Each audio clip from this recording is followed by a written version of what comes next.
Orbs, talking about planets and orbits. Someone asked me about orbs, light orbs, these things you see. I think there is something to them. I think the vast majority of them are dust particles, water droplets, water vapor that is illuminated by the flash of the camera. Now they were almost non-existent in the days of film photography, and very prevalent in the day of digital photography. And that is quite interesting too, but it could have to do with the fixed focal lengths of camera lenses on phones and on small digital cameras compared to that of, say, the camera on an SLR, and how they process it. But at the same time too, I have photographed and seen photographs of orbs in, shall we say, symbolic places. I've seen them in photographs at people who were having a lovely vibe, and you'd see them around them, and I've seen them in places. Well, they're not only on the film, and I'll tell you how. Well, here's what changed it for me. Until about 2003-4, I was convinced that orbs were, my friend Dave there, I was considered that he's not going to be gone, he's my mate. I was considered that orbs were all water droplets. And I was waiting for a taxi at Ballymote train station, a very rural train station not far from here, one night, and I had about 20 minutes to wait, and it wasn't damp and it wasn't wet. It was a regular dark night, very dark actually it was. And there's an ancient castle there, massive castle, a ruin. It's a kind of a Game of Thrones type monster castle, and between the train station and the castle there's a park, and there's a tunnel under the road so people can make the shortcut from one side of a park to another where the castle is without having to cross the main road. They tunnel underneath the road, and the road is right beside the train station building, rural train station. And I went in, and being the arty motherfucker that I am, I'm always looking for taking photographs or images of something that could be used kind of artistically. And so the tunnel was like a pedestrian tunnel, great shape to it. So I stood in the middle of it, and I held my old-fashioned Kodak digital camera, the ones that weren't that good, and took a batch about that size and a card about that size, and I pressed it, and I was here at my chest, right?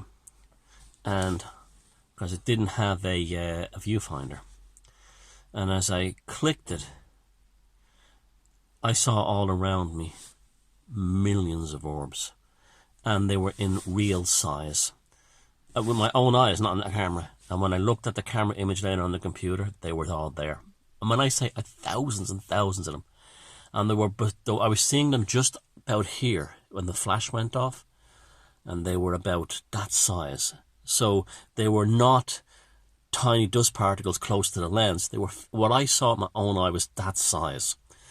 Right next to a very historical place, a castle where loads of battles would have been fought, and where people would have left. There would have been a lot of emotional intensity around there during the famine years and stuff like that. And later, people emigrating, go on trains to emigrate to America and everywhere.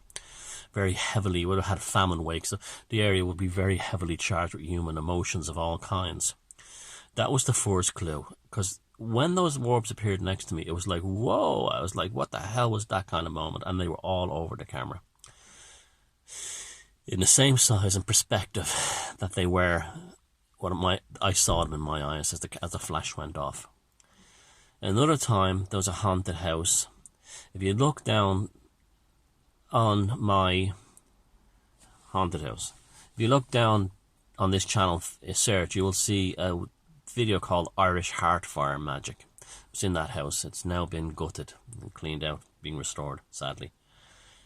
And I filmed an orb about 10-12 years ago that I actually saw move like this. and it passed through, it was small, about that size, it passed through a tree had grown into the building, and it actually went through one side of the branch and came out the other. And I got it on video. Another time, I was getting some footage down by a stream in the mountains to just have incidental background footage on video on an old Sony small digital camera. And when I came back, there was an orb moving like this for a second and vanished over where the water was flowing. And then I was seeing pictures of these orbs that looked like they had human faces in them. That's probably just, a simulacrum thing. But still, some of them were uncannily, not just a little like humans, like the man on the moon, but like real deep facial features.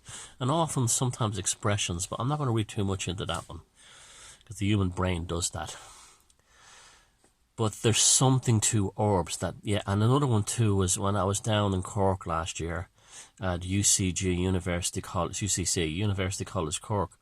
I went to see where the Ohm stones in this basically are all stored in a dungeon. And it's just very weird and very upsetting and very creepy. And it's a horrible display. And and this is a place that's spotless clean on a dry, sunny day. So it's not dust because it's constantly clean because it's a public museum. It's not, and it's constantly maintained. It wasn't dust, and it wasn't water droplets because it was a sunny, dry day. And there was orbs all around the Ohm stones. So, yes, there's something to orbs.